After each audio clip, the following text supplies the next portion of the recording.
Voilà, je vous présente ma moto Japoto que j'ai restaurée entièrement. Je l'ai achetée en état d'épave. Elle était vraiment sortie de grange. C'était une sortie de grange, il y avait de la paille partout. Je l'ai toute démontée, refait la peinture en époxy pour le cadre. Et j'ai acheté diverses pièces sur une année et demie à peu près. Et puis le moteur refait complètement. Donc c'est un 950 SS la moto est de 70, c'est sur une base de K0, 750 fours K0, modifié par Japoto, le moteur 950 SS. Donc c'est les cylindres d'origine Honda qui ont été réalisés pour mettre des chemises plus grosses, pour pouvoir mettre des pistons de 70. Et quelques années après, Japoto a fait des 1000VX. J'ai chez moi une 1000VX aussi. Donc voilà. Quelle vitesse vous atteignez avec? Oh, bah, j'ai tourné sur Dijon cette année là, au coup de Moto Légende, et je suis monté à 190-200 sur la ligne droite de Dijon, mais ça monte à 220. À l'époque, ça montait à 220. Mais bon, je ne l'ai jamais fait encore, mais ça viendra peut-être un jour. Voilà.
Comme vous. Oui, c'est vrai, mais on n'est jamais team manager tout seul. On mène jamais 40 années, si tu veux, 40 années de compétition, 40 années de bonheur, mais aussi de choses moins gaies. Et on le mène, ces 40 années, on les mène avec toute une équipe. Et donc cette équipe m'est restée fidèle pour certains. De nombreuses années, je les plains. Ils se sont fait à mon caractère, mais bon... Moi, je ne les plains pas forcément, parce que j'imagine que le nombre de passionnés auraient voulu être à vos côtés pour vivre ces aventures. C'est 14 titres de champion du monde. 15 titres. Ouais. 15 titres. Et c'est quand même difficile aujourd'hui, peut-être de faire mieux. Ça va être compliqué pour les jeunes qui suivent. On peut toujours faire mieux. J'allais dire, un record, il est toujours fait pour être battu. Pareil.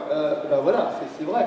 Donc bon, je sais qu'il y a des équipes et des gens qui ont envie de faire bien dans la partie des motos, qui ont envie un petit peu de s'approprier ce record. Alors pour l'instant il tient, combien d'années je ne sais pas. Ouais. Alors Dominique, on précise quand même aujourd'hui que non seulement vous êtes un des vrais fidèles de l'association, ici un des vrais fidèles de l'exposition, et ça c'est quelque chose qui fait chaud au cœur de toute l'équipe organisatrice ici. On adore J'ai du mal à vous voyer, je vais le tutoyer. On adore vraiment que tu sois ici avec toute l'équipe et ça fait plaisir évidemment à Montfort à chaque fois de savoir que tu es présent et enthousiasmé et enthousiasmant à chaque fois parce que tu racontes un petit peu tes souvenirs. Ce qu'il faut quand même préciser aujourd'hui, c'est que c'est une date importante. Pourquoi? C'est la première fois que tu viens au salon en tant que retraité.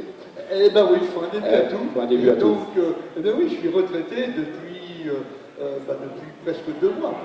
Oui, cette année, c'est la 30e exposition qu'on organise à Montfort-le-Génois, puisque le club a été créé en 1989 et cette année, on arrive sur la 30e exposition. Donc là, on a mis le paquet, on a énormément de motos, on a encore réussi à trouver des motos qu'on n'avait jamais eues jusqu'à maintenant. Ça paraît invraisemblable, mais c'est vrai. Combien avez-vous dans le club de motards? Nous avons plus de 80 licenciés au club, plus les adhérents, on arrive presque à une centaine de personnes. Vous fêtez cette année votre 30e anniversaire. Est-ce qu'il y a quelque chose de particulier?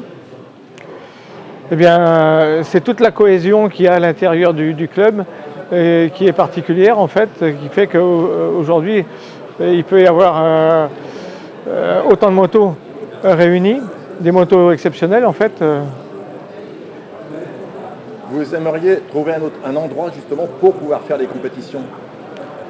Ah, les compétitions, c'est autre chose. Là, on est sur l'exposition, mais oui, bien sûr qu'on aimerait trouver un endroit où les locations de circuits seraient un peu plus abordables que ce qu'on a aujourd'hui. Parce qu'aujourd'hui, on a des très grands circuits sur Le Mans, mais ce qui implique des coûts considérables. Aujourd'hui, vous recevez Dominique Méliard, ça vous fait quoi? Dominique, c'est toujours avec joie qu'on le reçoit, mais maintenant, c'est vrai qu'à force de le côtoyer, on a l'habitude de le rencontrer. Oui, tous les ans, il vient. Pas tous les ans, mais souvent, et on se côtoie aussi sur les circuits à diverses occasions au niveau des assemblées de fédération et tout, quoi. Quels sont les prix que le club a remportés jusqu'ici? Eh bien, les plus beaux titres qu'on a eus, c'était les titres de champion du monde avec Anthony Delal, qui malheureusement nous a quittés lors des essais à Nogaro en 2017. Mais on a eu maintes et maintes titres de champion de France sur des plus petites cylindrées. Et je n'ai pas les chiffres en tête là, mais c'est énorme ce qui a pu être fait au niveau du club. Donc le club est en parfaite santé? Ah, le club va très bien, oui, très très bien.